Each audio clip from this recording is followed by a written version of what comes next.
Why do you think you guys weren't able to get anything going on the ground?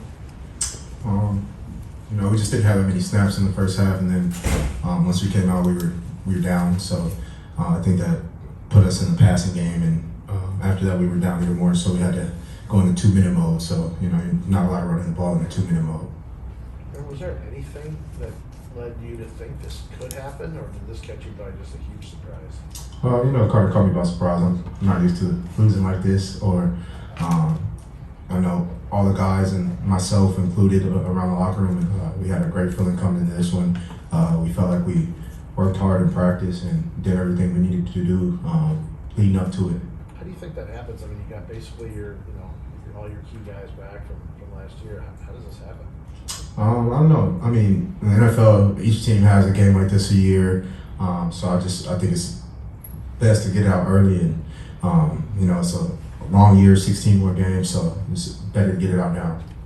That said, if the didn't even try to run the football enough today, let alone obviously get the running game going. What was the plan coming in? What did you expect in terms of just velocity of the volume of the running game? What did you expect, and how far away from that plan were you guys? We installed both pass and run, so what was installed was pretty much the same. So I mean, coming in, you don't know how many runs you're gonna get, how many passes you're gonna get. You just gotta be able to, be prepared for when one of those plays are called. So I didn't know how much we were gonna run the ball coming in. I know how much we were gonna pass the ball, but I knew Coach kind of wants to always be balanced.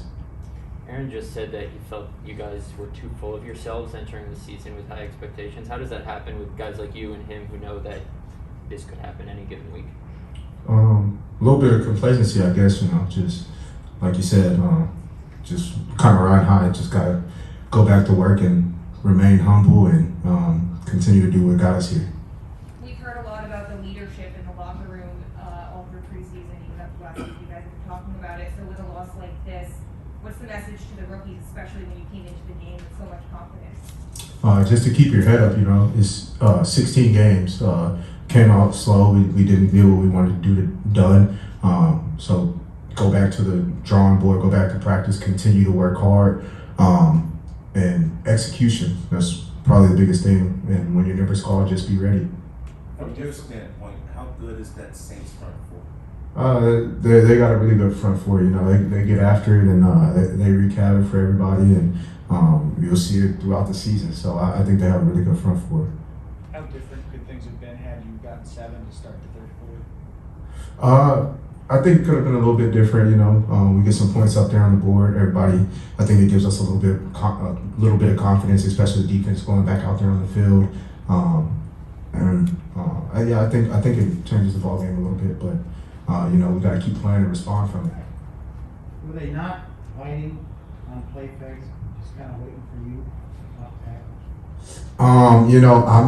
I wasn't able to really watch the DBs as much as I'm going through my play action. I'm kind of looking at the backers to see if they're adding on. If they do, then I have to pick them up. So I'm not really looking downfield as much.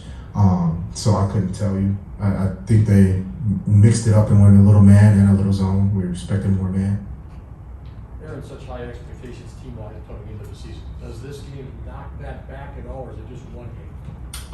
No, sir. I don't think it knocks back our expectations. It's a long season, like I said, 16 more games. I think last year and the year before we lost 3 games. So this is one loss. It's all about how you respond from it, and how you respond from adversity. What did you think of the atmosphere today? I know you played without fans last year, but were you surprised by how few there were? And in addition to that, did the weather affect anything for you guys today? No, sir. The weather wasn't a problem, and I was just happy to see fans back in the stands, no matter how many it was. So I thank everybody who showed up, and it wasn't easy for people to change their plans coming from New Orleans to Jacksonville. So and I'd like to send my condolences to everybody in New Orleans who's going through the hurricane. One more, please. Should we expect more synchronicity between you and Mr. Dillon? Who'd you say? Sorry. Should we expect more chemistry, synchronicity between you and AJ Dillon in the future? I feel like our chemistry is great, but I do think you'll see it a little bit more in certain situations. The coach likes to put 2 backs on the field, so I do think you'll see him a little bit more, and he can definitely help this team. Thank you, guys.